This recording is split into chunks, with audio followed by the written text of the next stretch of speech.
As the NFL slips into its summer slumber, front offices across the league exchange whiteboards for white sands. With 28 teams on break and the remaining four, Kansas City, Baltimore, LA, Rams, and the New York Giants, wrapping up minicamps this week, it's the perfect moment to dissect the offseason madness now that the dust has settled. While murmurs of unresolved trades still float in the ether, Jalen Ramsey's potential departure from Miami, Trey Hendrickson's uncertain future in Cincinnati, the majority of this offseason's seismic moves are in the books. So ESPN canvassed a host of league insiders, execs, scouts, and coaches to find out which moves they believe will leave the biggest imprint on the 2025 season. Some answers were expected. Others, pure shock value. Let's dive in. Aaron Rodgers' heads to the Steel City Pittsburgh was supposed to tank, or at least that's what a chorus of critics insisted. Some fans and media figures wanted the franchise to punt on 2025, chase a 3-win season, and snag one of next year's top quarterback prospects. The Steelers had other plans.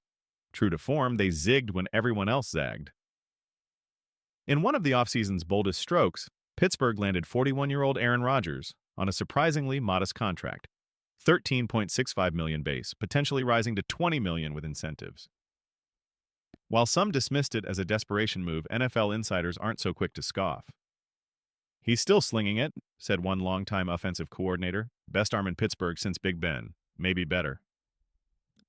Despite playing for a fractured Jet staff and working behind a shaky O-line, Rodgers put up nearly 4,000 yards and 28 touchdowns.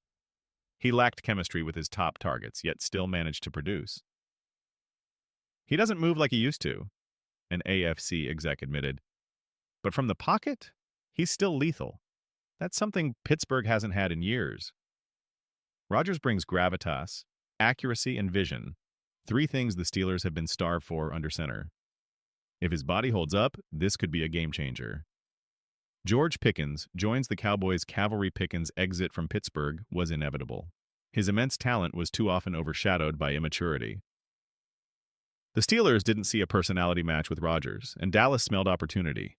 The Cowboys, already trendsetters in flipping draft capital for ascending talent, pounced. After similar trades netted them Kaiir Elam and Joe Milton III, they struck again, acquiring Pickens in a deal that could redefine their offense. With CeeDee Lamb on one side and Pickens on the other? That's scary, said an NFC East rival coach. An AFC scout added, "When he's covered, he's still open. He's that kind of receiver. In a contract year, surrounded by veteran leadership, he could explode." If Pickens keeps his focus, the upside is immense. Dallas may have just added the final piece to make their offense truly elite. Seattle's subtle QB swap, Geno out, Darnold, and Milroe. In it, flew under the radar, but Seattle's quarterback maneuvering could define their future. Unable to agree on an extension with Geno Smith, the Seahawks sent him to the Raiders in exchange for the number 92 pick, which they used to draft the electric but raw Jalen Milroe. They then signed Sam Darnold to a 3-year, $100.5 million deal, a calculated bet on a QB who quietly threw 35 touchdowns last season. Seattle essentially turned Geno into Darnold, Milroe, and an extra $1.5 million. They now have a 6-year younger starter and a developmental prospect behind him. And they maintain flexibility. If Darnold falters in 2025, they can escape his deal. Cleveland's decision to move down from number 1. 2 to number 5 in the draft didn't generate fireworks, but insiders quietly loved the play. The Browns swapped picks with Jacksonville, turning their number. Second overall selection into number 5, number 36, number 126, and a 2026 first-rounder. The result? They grabbed elite DT Mason Graham at number 5, then snagged their running back of the future, Quinshon Judkins, early in the second round. Sure, they passed on guys like Travis Hunter and Abdul Carter, an AFC exec said. But Graham is a monster at a premium position, and now they've got ammo for a strong 2026 quarterback class.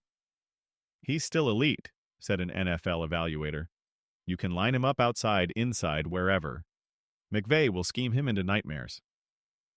Adams, now 32, might not have the same burst he once did, but he remains an elite route technician who rarely misses games. In an offense that loves motion, spacing, and creativity, his skills could shine even brighter. The verdict. The 2025 offseason didn't just reshape rosters.